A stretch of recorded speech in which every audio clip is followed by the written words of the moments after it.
Welcome to episode 6 on Act 4 of the play.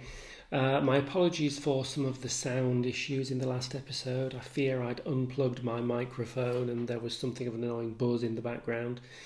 If you are just joining us, I'm conscious of the fact that I'm making the assumption that everybody is picking up one episode to the next. You may want to wind back through some of the prior episodes on our A-level advanced literature analysis of Othello.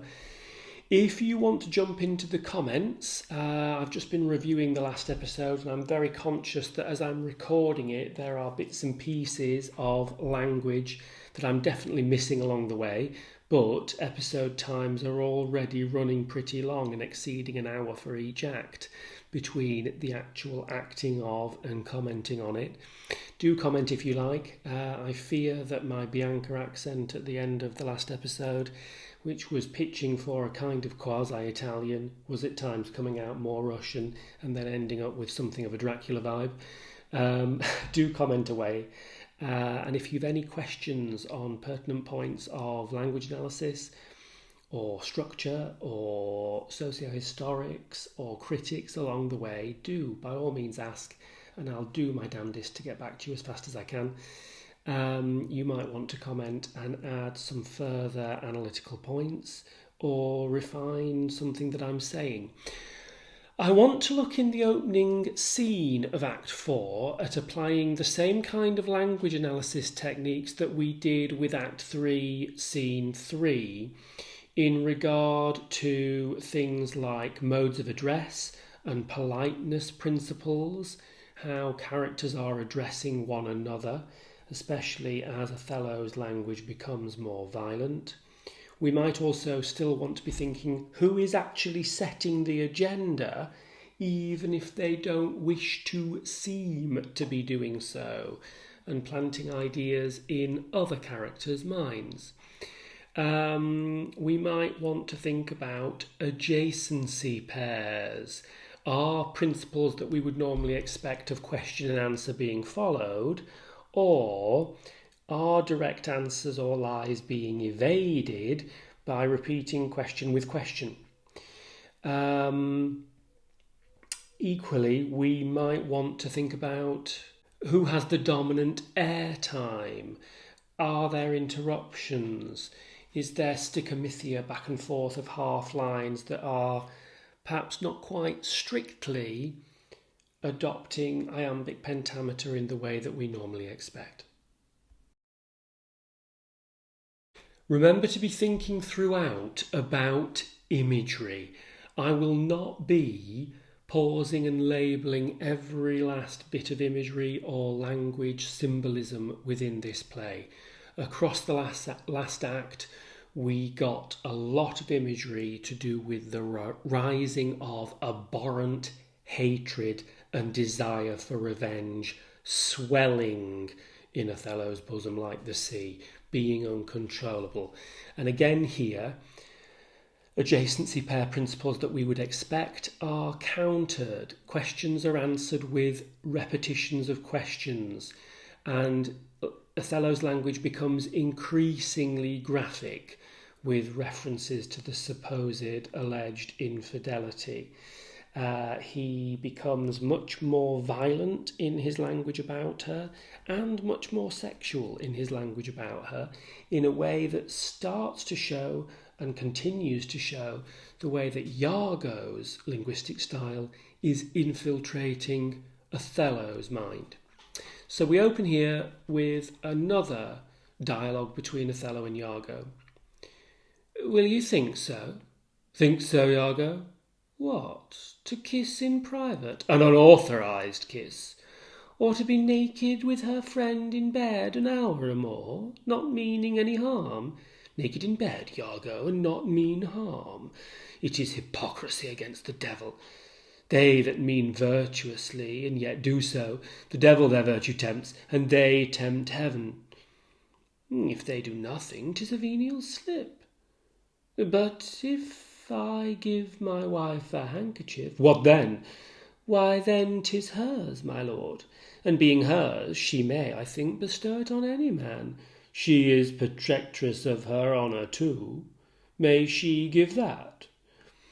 So notice the stichomythia here. Will you think so? Drops to Othello's line, think so, Iago. Back to Iago. What? Creates 9 syllables. So not only is it short and showing stress and anxiety, it's irregular in not even meeting the 10. We get this anxiety. To kiss in private, Iago is starting to now make things up and be much more graphic. To be naked in bed with a friend an hour or more and not mean harm is, of course, something absurd. Iago says that if they have not had sexual relations doing this, then it's simply a venial little slip, nothing that means anything. But to give away a handkerchief is much more serious. Well, of course, the two don't bear comparison in scale. But Iago is trying to get at the idea of giving something away to a man, when Othello, of course, argues that she is protectress, if I can get my teeth around that, of her honour, of her chastity, and only having sexual relations with her husband. Her honour is an essence that's not seen. They have it very oft that have it not. It can be faked, he means, worn like a visage of loyalty. But for the handkerchief, by heaven, I would most gladly have forgot it. Thou saidst, oh, it comes o'er my memory as doth the raven o'er the infectious house, boding all. He had my handkerchief, the raven, the black bird, symbolising ill omen. Aye, what of that? That's not so good now. What if I said I had seen him do you wrong, or heard him say, as knaves be such abroad, who having, by their own importunate suit, or voluntary dotage of some mistress, convinced or supplied them, cannot choose but they must blab. So he's getting more bold now. What if I said he'd said something? Hath he said anything? He hath, my lord. But be you well assured, no more that he'll unswear. What hath he said? Faith, that he did... I know not what he did. What? What? Lie. With her? With her? On her? What you will. Lie with her? Lie on her? We say lie on her when they belie her. Lie with her, zoons, that's fulsome. Handkerchief. Confessions. Handkerchief. To confess and be hanged for his labour, first to be hanged and then to confess. I tremble at it. Nature would not invest herself in such shadowing passion without some instruction. So, if you followed the Handmaid's course, I don't like to refer too much to other episodes, other courses, because they may or may not apply.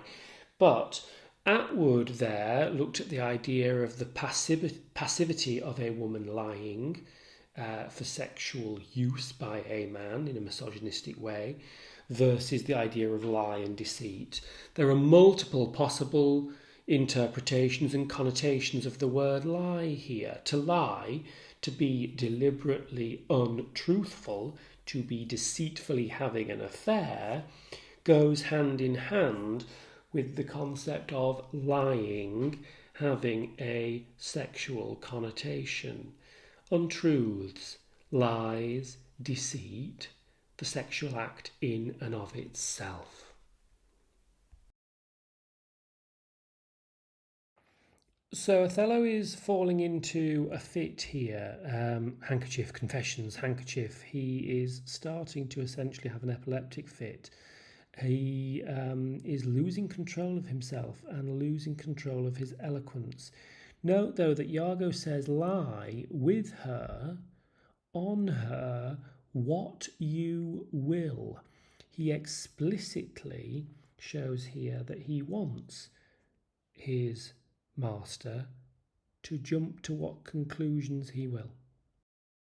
'Tis not words that shakes me thus. Psh! Noses, ears, and lips. Is't possible? Confess. Handkerchief. Oh, devil! And upon that he falls into what is essentially enacted in most stage productions as a kind of epileptic fit, such as he so lost control of himself. I didn't feel that I could quite necessarily pull that one off myself, but imagine in a lot of productions that there is essentially a cardiogram heart rate sound going on in the background, and whilst he is suffering an epileptic fit of sorts, biting his own tongue, foaming at the mouth, writhing in a fit, Iago says, "Work on, my medicine, work." Medicine being an oxymoron, an antithesis, a direct opposite for the poison that he's sowing so much in Othello's mind that he's falling ill with it. Thus credulous fools are caught, and many worthy and chaste dames even thus, all guiltless, meet reproach. Desdemona's done nothing wrong. She is morally correct, but is being accused of the opposite. What ho! My lord, I say, Othello. He pretends to care for him whilst he's doing the opposite. In comes Cassio. How now, Cassio? What's the matter? My lord is fallen into an epilepsy. This is his second fit. He had one yesterday. Rub him about the temples. No, forbear. The lethargy must have his quiet course. If not, he foams at mouth, and by breaks out into savage madness. Look, he stirs. Do you withdraw yourself a little while. He will recover straight. When he is gone, I would on great occasion speak with you. So he makes out that Cassio's presence on him awaking will make him worse. Actually, he probably doesn't want any of his lies revealed. How is it, General? Have you not hurt your head? Dost thou mock me? I mock you not, by heaven. Would you would bear your fortune like a man. A horned man's a monster and a beast. He refers here to the pain on his forehead, the fit, the idea of cuckoldry. There's many a beast then in a populous city, and many a civil monster. Being one thing and appearing the other, having a monster of rage within one. Did he confess it? Good sir, be a man. Think every bearded fellow that's but yoked may draw with you. Yoked. If you imagine an old-fashioned ox with a wooden beam across its shoulders pulling the plough or the cart, that wooden device across the shoulders is a yoke. Similar to perhaps a piece of wood across the shoulders of an old-fashioned milkmaid carrying two pails at either end to balance them out. To be yoked, to be hitched to a cart. Iago equates here in a misogynistic way the idea of being married to a woman with being burdened. There's millions now alive that nightly lie in those improper beds which they dare swear peculiar. Your case is better. Oh, 'tis the spite of hell, the fiend's arch mock, to lip a wanton in a secure couch, and to suppose her chaste. No, let me know, and knowing what I am, I know what she shall be. Oh, thou art wise, 'tis certain.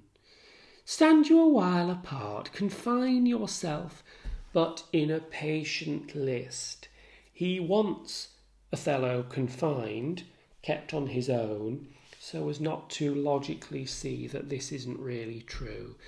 Whilst you were here, o'erwhelmed with your grief, a passion most suiting such a man, Cassio came hither. I shifted him away and laid good excuses upon your ecstasy, bade him anon return and here speak with me, the which he promised. Do but encave yourself. He wants him kept separate, if his plot against him is going to work, and mark the fleers, the gibes, and notable scorns that dwell in every region of his face, for I will make him tell the tale anew.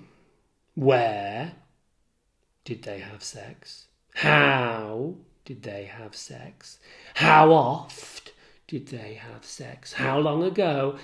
And when he hath and is again to cope your wife? I say, but mark his gesture. Marry, patience, or I shall say you're all in spleen and nothing of a man. Dost thou hear, Iago? I will be found most cunning in my patience. But dost thou hear, most bloody? That's not amiss, but yet keep time in all. Will you withdraw? Out goes Othello. Now will I question Cassio of Bianca, a huswife that by selling her desires buys herself bread and clothes. What Iago is doing here is getting Othello to go off and hide himself away far enough off to not be able to overhear, but to be able to see, the ocular proof idea and motif repeats again, an exchange between Iago and Cassio. And Iago is going to have some locker room talk about Cassio's sexual activity with Bianca. They're going to be laddish about her as a sex object. And Othello is going to assume that their banter, if you will, is about Desdemona rather than Bianca, a huswife. Bianca is a courtesan, a prostitute, a creature, according to Iago, that sells herself for bread and clothing. 'Tis a creature that dotes on Cassio, as 'tis the strumpet's plague, a strumpet, a prostitute, a whore, to beguile many and be beguiled by one. He, when he hears of her, cannot restrain from the excess of laughter that will rile up Othello, who's hiding. And in this questioning of Cassio about Bianca, Iago will make it seem that they're speaking of Desdemona. Here he comes. As he shall smile, Othello shall go mad, and his unbookish jealousy, his non-logical, illogical jealousy, must construe poor Cassio's smiles, gestures, and like behaviours quite in the wrong. How do you, Lieutenant? The worser that you give me the addition whose want even kills me. Ply Desdemona well, and you are sure in it. Now, if this suit lay in Bianca's power, how quickly should you speed? So if this suit lay in Bianca's power, how quickly you'd get what you wanted. Cassio laughs. Oh, alas, poor caitiff. Look how he laughs already. I never knew woman love man so. Alas, poor rogue, I think, i' faith, she loves me. Now he denies it faintly and laughs it out. Do you hear, Cassio? How he importunes him to tell it o'er. Go to, well said, well said. She gives it out that she shall marry her. That you shall marry her, excuse me. Do you intend it? Ha! Ha! Do you triumph, Roman? Do you triumph? I marry her? What? A customer? A prostitute? Prithee, bear some charity to my wit. Do not think it so unwholesome. Ha! So, So, they laugh that wins. Faith, the cry goes that you marry her. Prithee say true. I am a very villain else. Dramatic irony. Have you scored me? Well, have you noticed the language of competition here? This is the monkey's own giving out. She's persuaded I will marry her out of her own love and flattery, not out of my promise. Iago beckons me. Now he begins the story. She was here even now. She haunts me in every place. I was the other day talking on the sea bank with certain Venetians, and thither comes the bauble, the glittery thing, thinking that she's a decoration. By this hand she falls thus about my neck, crying, "Oh, dear Cassio," as it were, his gesture imports. So Othello is assuming that this discussion is Desdemona, when in fact, albeit it's not showing Cassio in a good light, in a gentlemanly light, in this locker room talk, which is improper in and of itself, the discussion is Bianca, not Desdemona. So hangs and lolls and weeps upon me, so shakes and pulls me, ha, ha, ha. Now he tells how she plucked him to my chamber. Oh, I see that nose of yours, but not that dog I shall throw it to. He will cut Cassio's nose from his face and throw it to the dogs. Well, I must leave her company. Before me, look where she comes. In comes Bianca. 'Tis such another fit you, marry a perfumed one. What do you mean by haunting thus of me?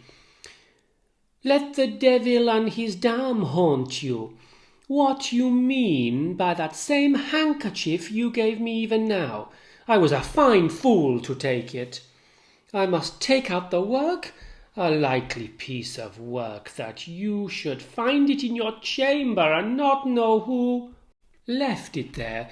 This is some minx's token, and I must take out the work there. Give it to your hobby horse. Whosoe'er you had it, I'll take out no work on it. How now, sweet Bianca, how now, how now? By heaven, that should be my handkerchief. If you'll come to supper tonight, you may. If you will not, come when you are next prepared for. So Bianca wants to be angry, but she clings in desperation to the idea that she can still win him round.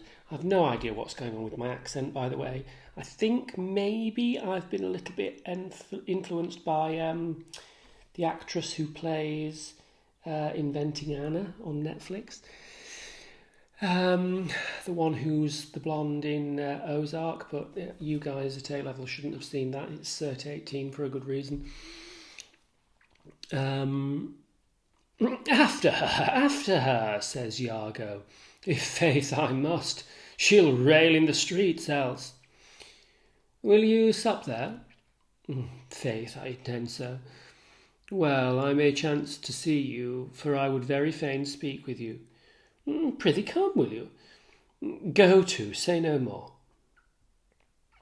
And so Othello comes forward. How shall I murder him, Iago? Did you perceive how he laughed at his vice? Oh, Iago! And how did you see the handkerchief? Was it mine? Yours by this hand. And to see how he prizes the foolish woman, your wife. She gave it him, and he hath given it his whore. I would have him 9 years a-killing. I'd kill him o'er and o'er again, for revenge's sake. A fine woman, a fair woman, a sweet woman. Nay, you must forget that. So Othello does say here that he thinks that Desdemona has been corrupted from what was by Cassio. And Iago goes on to argue, no, you mustn't think anything good of Desdemona any longer. Aye, let her rot and perish and be damned tonight, for she shall not live. No, my heart is turned to stone. I strike it, and it hurts my hand. Oh, the world hath not a sweeter creature. She might lie by an emperor's side and command him tasks. An alternative reading here might be that his a fair woman, a sweet woman, a fine woman is actually sarcasm, and that Iago is pretending to say, you must forget that, you must forget the notion of killing her, when of course that's the very kind of revenge that he seeks. Nay, that's not your way. Hang her! I do but say what she is. So delicate with her needle, so admirable musician. Oh, she will sing the savageness out of a bear. She could have appeased me, but no longer. Of so high and plenteous wit and invention, she's the worse for all this. Oh, 1,000,000 times, and then of so gentle a condition. Aye, too gentle. Nay, that's certain. But yet the pity of it, Iago. Oh, Iago, the pity of it, Iago. If you are so fond o'er her iniquity, give her patent to offend, for if it touch not you, it comes not near nobody. I will chop her into messes. Cuckold me? Oh, 'tis foul in her. With mine officer, that's fouler. Get me some poison, Iago, this night. I'll not expostulate with her, lest her body and beauty unprovide my mind again. This night, Iago. Do not with poison. Strangle her in her bed. E'en the bed she hath contaminated. Good, good. The justice of it pleases. Very good. And for Cassio, let me be his undertaker. You shall hear more by me tonight. Excellent, good. So, by this point, Othello says that he will chop her up into a mess of little pieces, blood, guts and gore, for having cuckolded him. Iago agrees that it's a foul thing for her to have done, and to have done it with his best friend, with his right-hand man, with his officer, is fouler still. Imagine somebody cheating on you with your best friend, not simply just cheating on you, turning the volume up on that. Othello suggests poison. Iago says that that's too non-violent a way of doing it. He wants to do it quickly and mildly, Othello, because he thinks that lust for her body, for her beauty, or listening to her speak will get Desdemona to talk him out of it. He could still be persuaded back the other way. Iago suggests, therefore, strangle her so that she can't speak, even in the bed that she has allegedly, falsely we know, contaminated, allegedly, with Cassio. Othello at this point says, what a good idea, the justice of it pleases him. As an audience, we're not pleased by this because it's not just, it's the opposite, it's completely unjust. We are perhaps cathartically purged by the end of the play of any sympathy for him. Is there any extent to which you have sympathy for Othello by this point? Or has that waned completely for you as an audience member? It's up to you. You're in the audience. You decide subjectively. Is he the tragic victim of Iago or the engineer of his own fate? If you're finding this useful, please promote it for me by hitting like especially hitting subscribe and hit the bell in order to be alerted first come to my Act 5, Episode 7. And beyond that, Episode 8 is going to look at other critics, Episode 9 at revision and exam preparation, and Episode 10 at examples of students' responses. What trumpet is that same? I'll warrant something from Venice. In come Lodovico, Desdemona and attendants, or Lodovico, I think actually one C followed by a vowel should be a ch sound, or is it only I or E's in Italian? I'm not sure. I'll have to ask my Italian-speaking friends. 'Tis Lodovico. This comes from the Duke. See, your wife's with him. God save you, worthy General. With all my heart, sir. The Duke and the Senators of Venice greet you. He hands Othello a paper. I kiss the instrument of their pleasures. And what's the news, good cousin Lodovico? I'm very glad to see you, signor. Welcome to Cyprus. I thank you. How does Lieutenant Cassio? He lives, sir. Cousin, there's fallen between him and my lord an unkind breach, but you shall make all well. Are you sure of that? My lord? This fail you not to do as you will. He did not call. He's busy in the paper. Is there division twixt my lord and Cassio? A most unhappy one. I would do much to turn them, for the love I bear to Cassio. Fire and brimstone! My lord? Are you wise? What, is he angry? Maybe the letter moved him, for as I think they do command him home, deputing Cassio in his government. By my troth, I am glad in it. Indeed? My lord? I am glad to see you mad. Oh, sweet Othello. He hits her. Devil! I have not deserved this. My lord, this would not be believed in Venice, though I should swear I saw it. 'Tis very much. Make her amends. She weeps.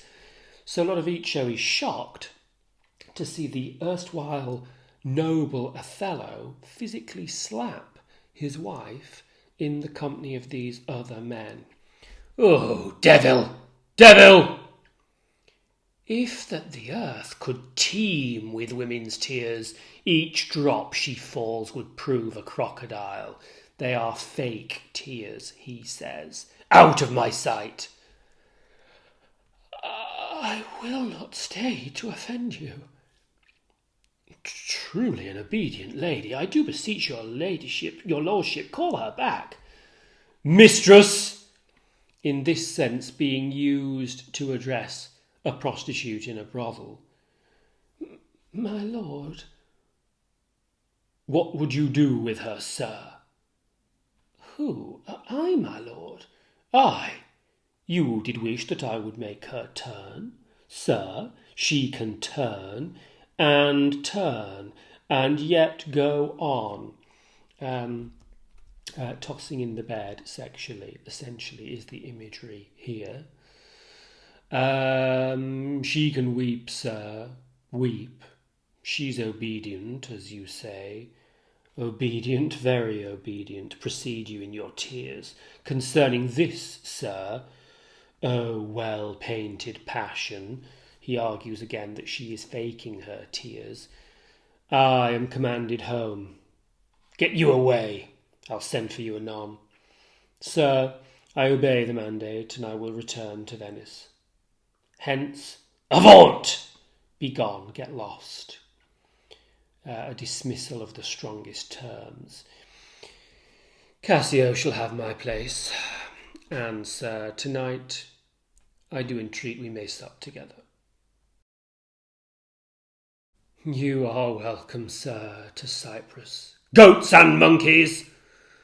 animals associated with lustful lechery, excessive libido, or lascivious nature at the time. Is this the noble Moor, whom our full senate call all in all sufficient? Is this the nature whom passion could not shake, whose solid virtue the shot of accident nor dart of chance could neither graze nor pierce? He is much changed. Are his wits safe? Is he not light of brain? He's that he is. I may not breathe my censure what he might be.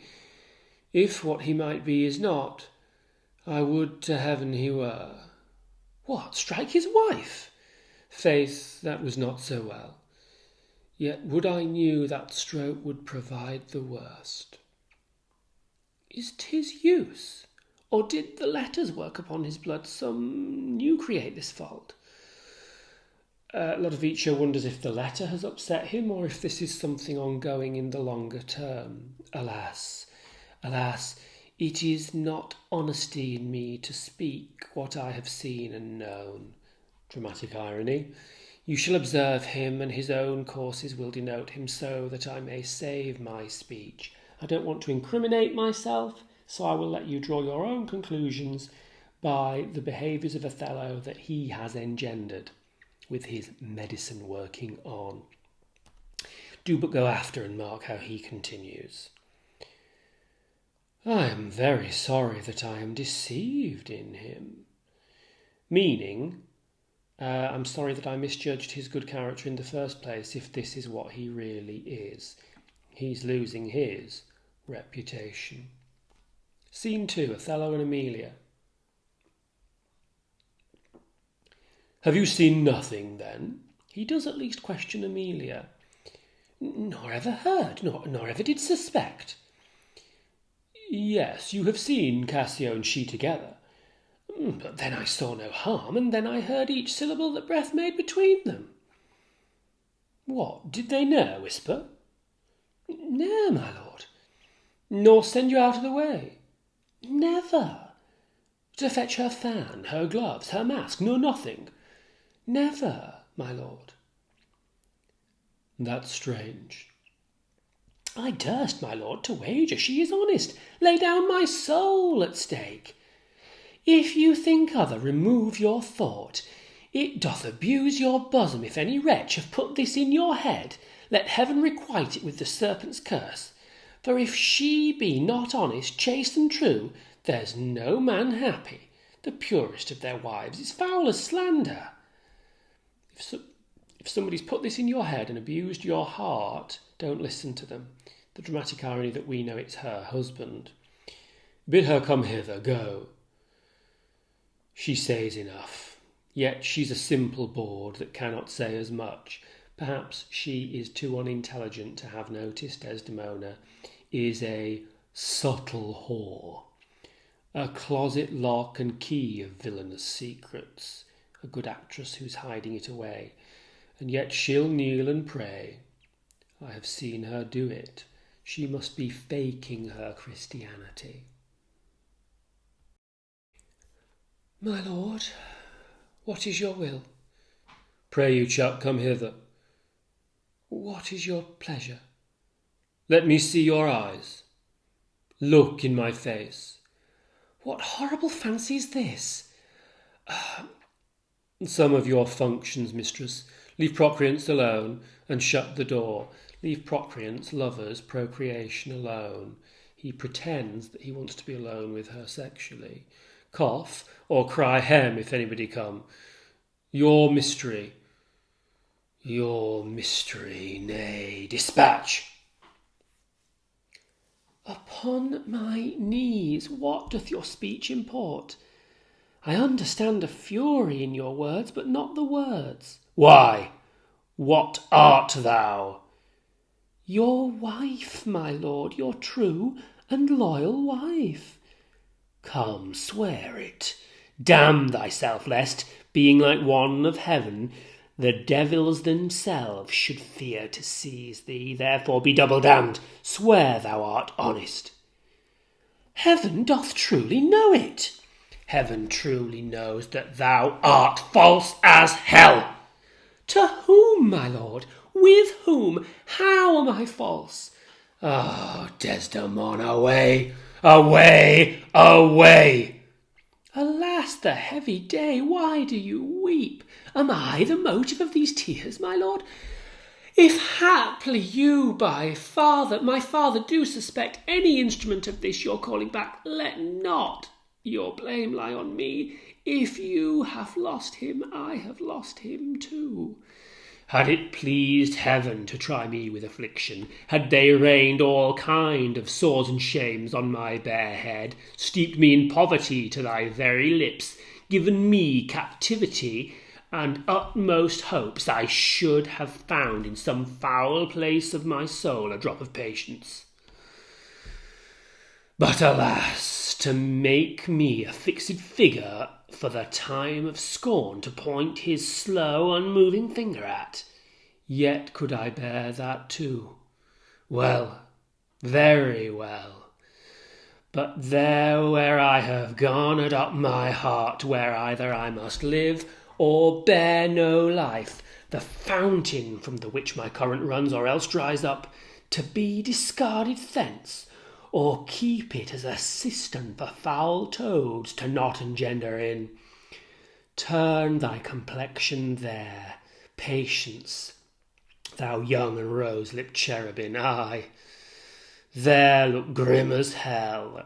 You look like a cherub, an innocent angel on the outside, but a grim with sin, black and begrimed.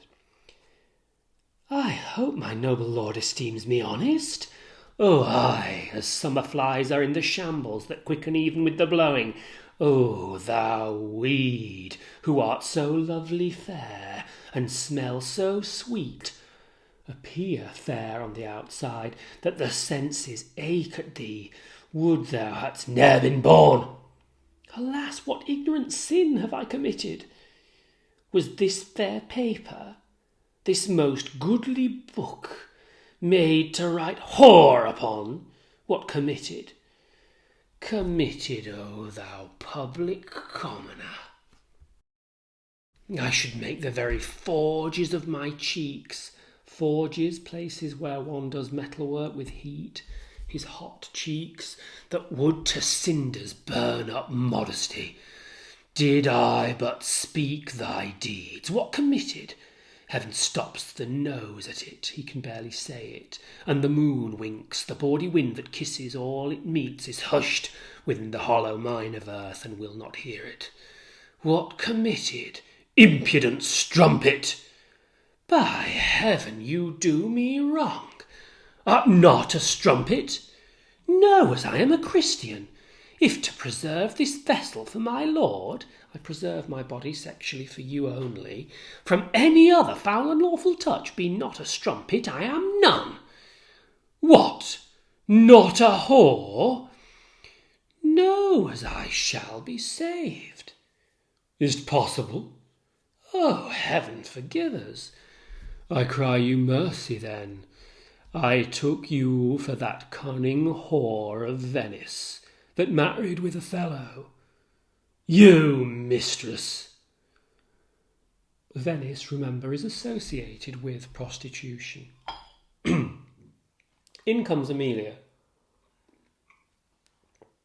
You, mistress, that have the office opposite to St. Peter and keeps the gate of hell.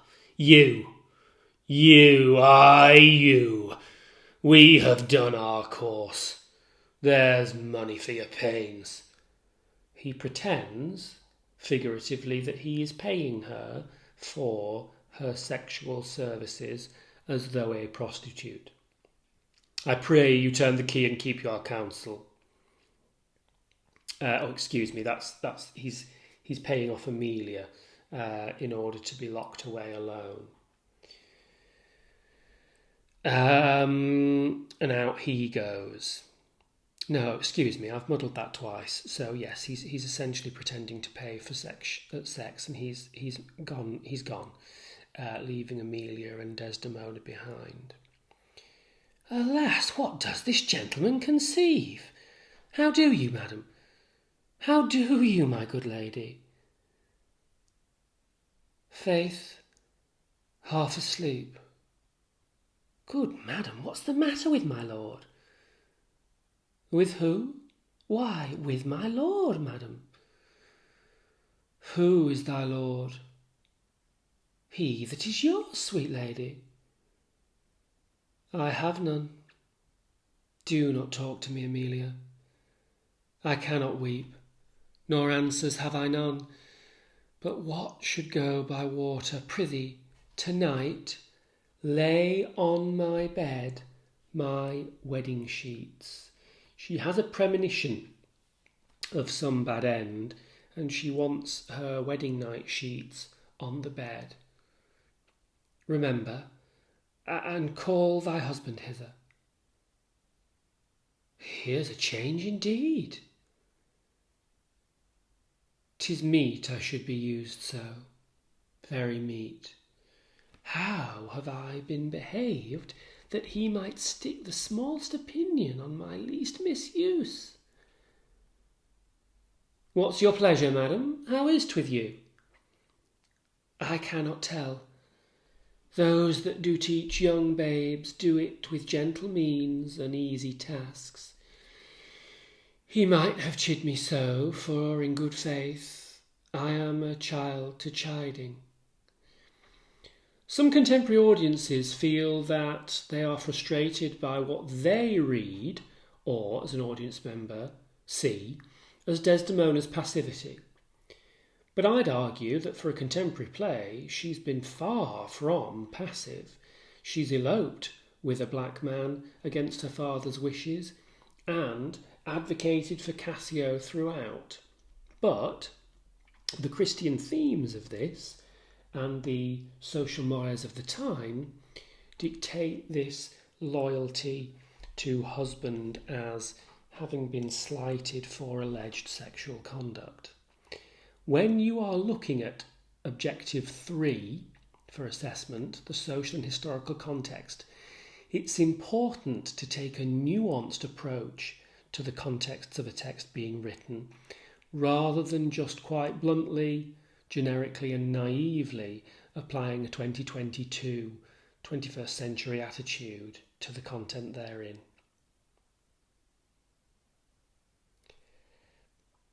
Alas, Iago, my lord hath so what's the matter, lady, says Iago, and Emilia, his wife, says, Alas, Iago, my lord hath so behawed her, thrown such despite and heavy terms upon her, as true hearts cannot bear. Am I that name, Iago? What name, fair lady? Such as she said my lord did say I was. He called her whore. A beggar in his drink could not have laid such terms upon his callet. Why did he so? I do not know. I am sure I am none such. Oh, do not weep, alas the day.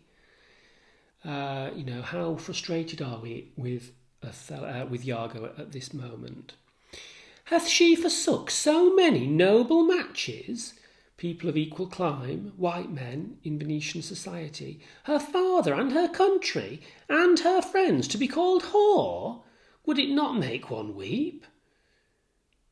It is my wretched fortune. Beshrew him for it. How came this trick upon him? Dramatic irony in the extreme. Nay, by heaven, doth know. I will be hanged if some eternal villain, some busy and insinuating rogue, some cogging, cozening slave, to get some office, have not devised this slander, else I will be hanged else. Real dramatic irony here, none too subtle. Emilia says she'd have herself hung if some villainous rogue hasn't insinuated this for some promotion. Fie, there's no such man, 'tis impossible, lies Iago about himself. If any such there be, heaven pardon him. A hall to pardon him, and hell nor his bones. Desdemona, ever virtuous, would seek in a Christian way to forgive him. Emilia wouldn't forgive him. She'd put a noose round his neck and have him hung. Why should he call her whore? Who keeps her company? What place, what time, what form, what likelihood? The Moor's abused by some villainous knave, some base, notorious knave, some scurvy fellow. Oh, heaven, that such companions thou didst unfold, and put in every honest hand a whip to lash the rascals naked through the world, even from the east to the west. The recurring motif of punishment. Iago says in Act 1, Scene 1, whip me honest knaves. Emilia calls for such unjust people to be flogged, to be whipped, and Iago is led away at the very end of the play to have torments ope his lips.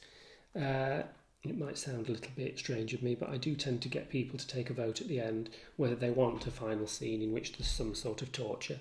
The boys do tend to vote in favour. Iago says, speak within door. Oh, fie upon them! Some such squire he was that turned your wit the seamy side without and made you to suspect me with the more. So, Iago has, in the past, made an accusation to Emilia of infidelity with Othello. Somebody scurvy, somebody unclean, somebody diseased, insinuated this to Iago. This would seem to assert from Emilia that no such thing is true.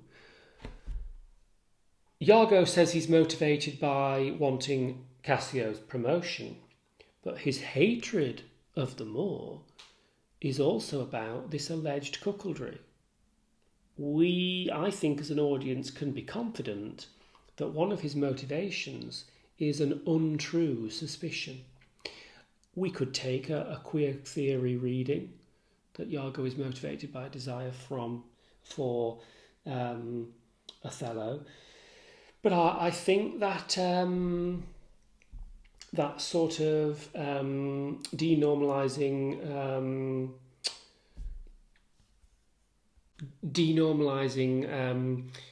heteronormativity, if I can get my teeth in, denormalizing the idea of heterosexual relations doesn't really tend to convince me. We could argue that it's a racist hatred for Othello, but we get our answer here, that this idea of one of these motivations simply hasn't been true. You are a fool, go to. Alas, Iago, what shall I do to win my lord again? Good friend, go to him. Good friend, dramatic irony. For by this light of heaven I know not how I lost him. Here I kneel, if e'er my will did trespass against his love, either in discourse of thought or actual deed, or that mine eyes, mine ears, or any sense delighted them in any other form, or that I do not yet or e'er did, and e'er will, though he do shake me off to beggarly divorcement, love him dearly. Comfort forswear me. Unkindness may do much, and his unkindness may defeat my life, but never taint my love. I cannot say. Oh, it does abhor me now I speak the word. She is so pure, she can barely utter the syllables of the word whore. To do the act might the addition earn, not the world's mass of vanity could make me. I pray you be content, 'tis but his humour, the business of the state does him offence, and he does chide with you. If 'twere no other, it is but so, I'll warrant. Oh, hark, how these instruments summon to supper. The messengers of Venice stays the meat. Go in and weep not. All things shall be well. How now, Rodrigo? I do not find that thou dealst justly with me. What in the contrary?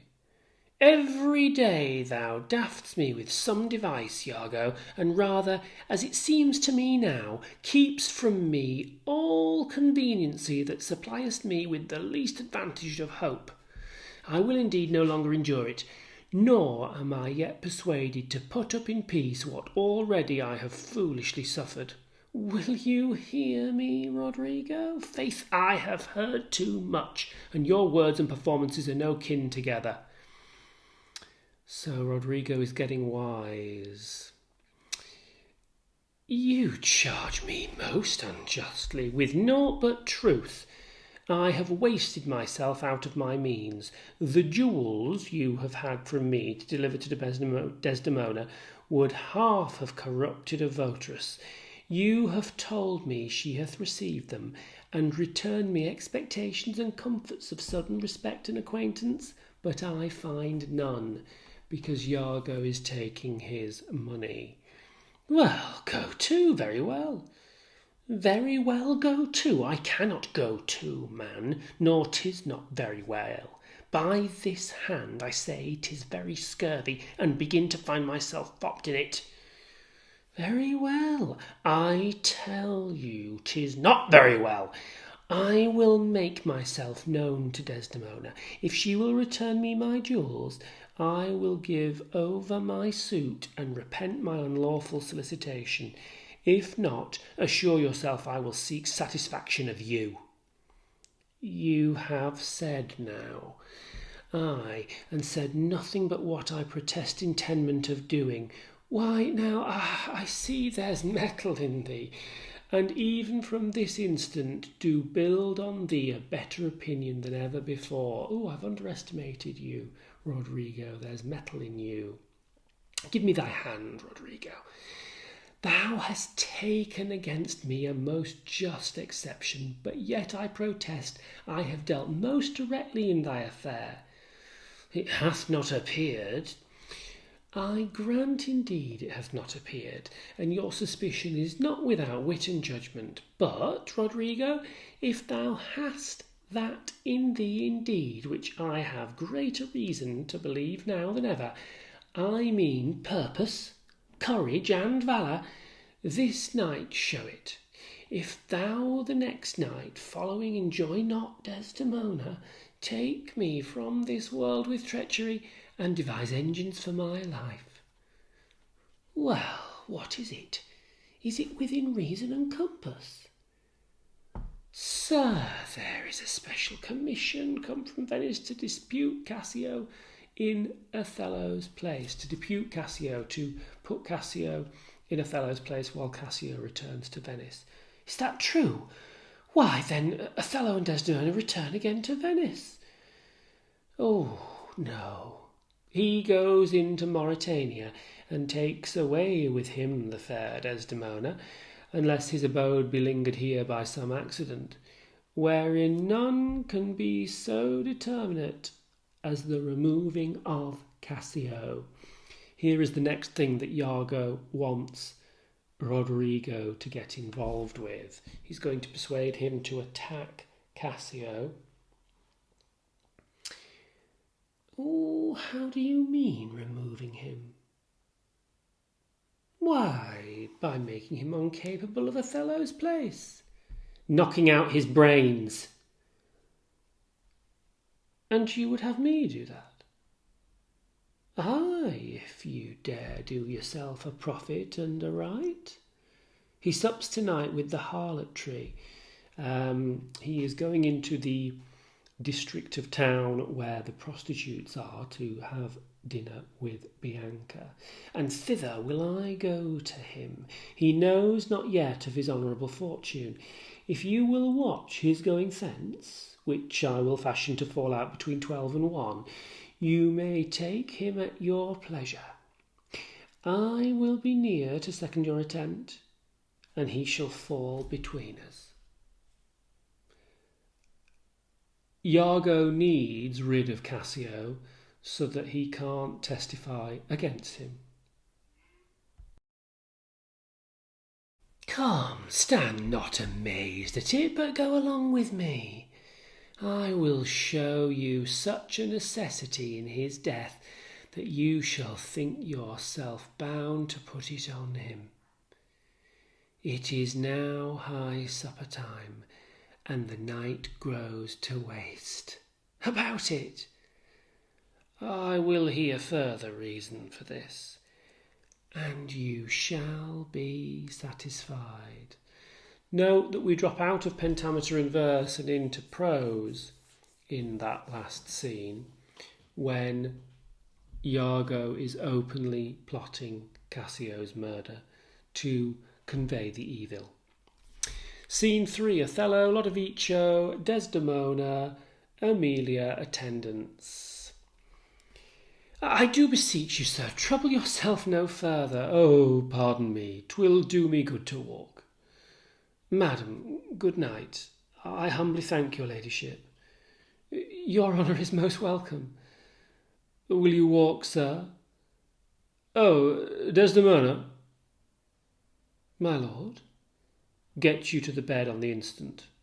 I will be returned forthwith. Dismiss your attendant there. Look it be done. Go to bed, wife, and dismiss Emilia so that we'll be alone when I return. How goes it now? He looks gentler than he did. He says he will return incontinent. He'll return shortly, not incontinent in the modern sense, and hath commanded me to go to bed and bade me to dismiss you. Dismiss me? 'Twas his bidding. Therefore, good Emilia, give me my nightly wearing and adieu. We must not now displease him. I would you had never seen him. So would not I. My love doth so approve him that even his stubbornness, his checks, his frowns, prithee unpin me, have grace and favour in them. I have laid those sheets you bade me on the bed. All's one. Good faith, how foolish are our minds. If I do die before thee, prithee, shroud me in one of those same sheets. She wants to be shrouded. She wants her body to be bound in the coffin in one of the wedding sheets. She has a premonition of death. Come, you talk. My mother had a maid called Barbary. She was in love, and she loved proved mad and did forsake her. She had a song of willow, an old thing 'twas, but it expressed her fortune, and she died singing it. Willow, the weeping willow tree, connoting weeping, a premonition of death or sorrow. That song tonight will not go from my mind. I have much to do but to go hang my head all at one side and sing it like poor Barbary. Prithee, dispatch. Shall I go fetch your nightgown? No, unpin me here. This Lodovico is a proper man.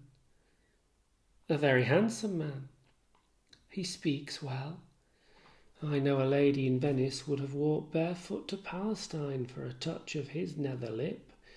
I know somebody who would have walked from Venice across many countries through the Levant to Palestine for his kiss. The poor soul sat sighing by a sycamore tree. Sing all a green willow, her hand on her bosom, her head on her knee. Sing willow, willow, willow. The fresh streams ran by her and murmured her moans. Sing willow, willow, willow. The salt tears fell from her and softened the stones. Lay by these. Sing willow, willow, willow. Prithee hie thee, he'll come anon. Sing all our green willow must be my garland. Let nobody blame him, his scorn I approve. Nay, that's not next. Hark, who is't that knocks? 'Tis the wind. She's panicked, she's stressed. I called my love false love, but what said he then? Sing willow, willow, willow. If I court more women, you'll couch with them more men. So, get thee gone. Good night. Mine eyes do itch. Doth that bode weeping? A premonition of sorrow. 'Tis neither here nor there. I have heard it said so. Oh, these men, these men! Dost thou in conscience think, tell me, Emilia, that there be women do abuse their husbands in such gross kind? Desdemona can't even conceive that there are women who are unfaithful to their husbands.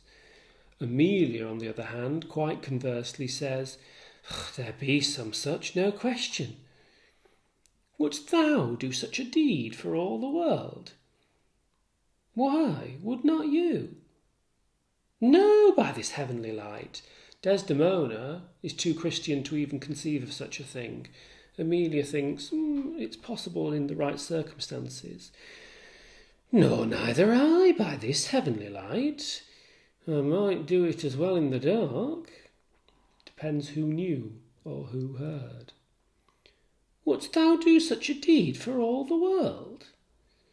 The world's a huge thing.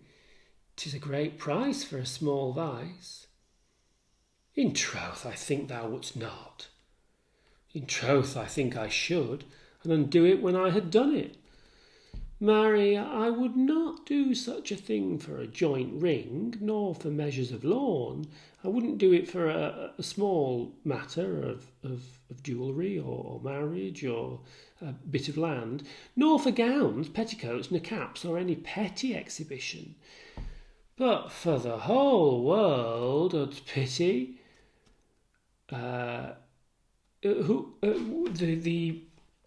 Excuse me, the abbreviation there is God's pity, but because this is a kind of blasphemous thing being said, it's not being written literally as God's at this period.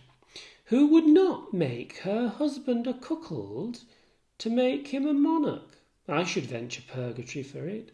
She would risk not going to heaven and cuckold her husband for some gain in position in the world, even for her and her husband. Beshrew me if I would do such a thing for the whole world.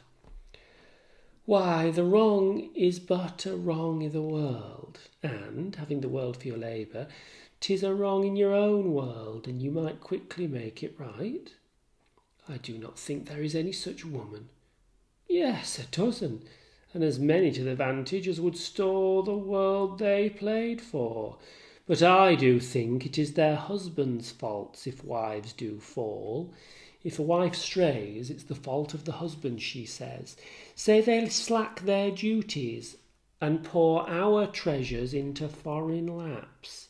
Laps, intimate areas, if they're having sexual relations with other women, or else break out in peevish jealousies, throwing restraint upon us, or say they strike us, if they hit us, if they try to control us, if they stray sexually, then it be their fault if we do, she argues. Or scant our farmer having in despite. She's married to a misogynist. not a gentleman like Othello was before his influence. They have very different calibres of husband. Why, we have galls, bitterness, and though we have some grace, yet we have some revenge. Let husbands know their wives have sense like them. They see, they smell, and have their palates both for sweet and sour, as husbands have. What is it that they do when they change us for others? Is it sport? I think it is. And doth affection breed it? I think it doth. Is frailty that thus errs? It is so too. And have not we affections, desires for sport and frailty as men have? So I personally think there's stark evidence here that Shakespeare's attitudes may have been more progressive than contemporaries of his time. He surely is presenting something highly contrary here to the misogyny of a number of the other male characters that he depicts. Then let them use us well, else let them know the ills we do, their ills instruct us so. Good night, good night. God me such uses send, not to pick bad from bad, but by bad mend. And so ends Act 4. So, a selection here of Assessment Objective 5, Other Critical Interpretations. W.H. Clement in The Development of Shakespeare's Imagery from 1951. It is characteristic of the ways in which the imagery portrays Othello's inner alteration that from the third scene of the third act on, Othello's fantasy is filled with images of repulsive animals, such as were up to that point peculiar to Iago. By Act 3 onwards, Othello is taking on Iago's derogatory language. Iago's endeavour to undermine and poison Othello's imagination by his own gloomy and lowly conceptions has been successful. S.L. Bethel, the diabolic images in Othello in Shakespeare Survey Volume 5, a journal published in 1952, Diabolic Images, Images of Hell and the Devil. In this play, the theme of hell, as it were, originates with him and is passed to Othello later as Iago succeeds in dominating his mind. Statistics show this impression to be well founded. In Act 1, Iago has 8 diabolic, devil, hell images, and Othello none. In Act 2, Iago has 6 and Othello 1. The change comes in Act 3, where Iago drops to 3 and Othello rises to 9. In Act 4, Iago has only 1, while Othello has 10, and in Act 5, Iago has none and Othello 6. It all begins with Iago. Analysis chiefly is going to be about language and imagery, and that's probably about motifs, repeated symbolism, but that comes down to patterns, and therefore we can take some of this statistical approach.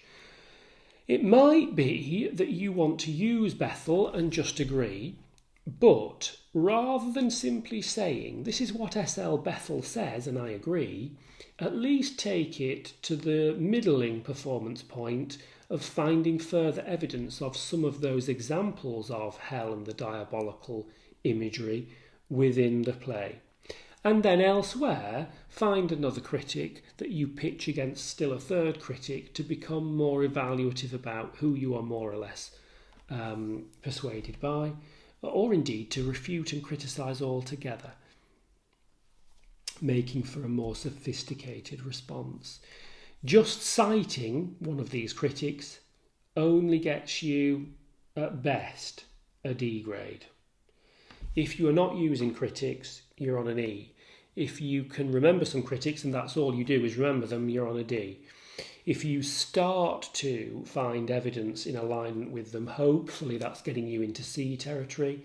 If you start to find evidence from elsewhere, both in support of that critic and your argument, but also starting to contrast with it, then you're moving up through B grade before you get into this pitching one against another evaluatively or sustaining an engagement with it to be shifting into A and A star. So from Fintan O'Toole's Shakespeare is Hard but So is Life, originally published 1990 and republished 2000, so close are Iago and Othello, indeed, that they start to melt into each other. Not only does Iago take on Othello's association with blackness, but Othello starts to take on Iago's characteristic imagery and style of speech. In the early part of the play, Iago and Othello speak differently, not only in the obvious sense that Iago uses much more prose than Othello does, but also in the contrast between Iago's blunt and often coarse style and Othello's stately and deliberately poetic speech. But in the last two acts, Acts 3 and 4, as the two minds begin to fuse together, as Iago's words give shape to Othello's thoughts, so Othello starts to sound more and more like Iago. Like Iago, he starts to turn people into animals in his imagery, conjuring up a world of goats, monkeys, toads, crocodiles, blood-sucking flies and poisonous snakes, all of which we have mentioned in our prior discussion with the exception of the flies. Like Iago, he starts to appeal to the devil and fill his images, his speech with diabolic images. Goats, excessively sexual; monkeys, lascivious, excessive libido; crocodiles, false tears; aspics' tongues, poison. So he refers with this diabolical devil imagery to Desdemona as fair devil, false as hell, double damned, their bedroom as hell itself. This switching of styles of speech, in which the borders of individual character become completely permeable, is at its most dramatic in Act 4, Scene 1, when Othello is finally persuaded by Iago that Desdemona is unfaithful and he seeks to want to kill her. Othello's grand verse breaks down into jagged, disordered prose. He starts to speak in broken up lines before he falls into his epileptic fit. Not something that I think my reading particularly conveyed terribly well, if I'm honest. Iago's prose becomes triumphant verse. As ever, take out your A3 imagery grid and fill in the recurrent motifs. Who's saying it? What is the imagery and what is its analytical significance for your argument? Thank you as ever for listening and staying with it this long. Please promote this through hitting subscription, notification bell, like, and your own social media. And I hope to see you in the forthcoming episode 7 on the final act of the play before we move on to some more close analytical work on it. If you've any questions, as ever, pop them in the comments below and I'll endeavour to get back to them as fast as I can. Or indeed comments on analytical points, things that you want to point out or points I've made that you wish to refine.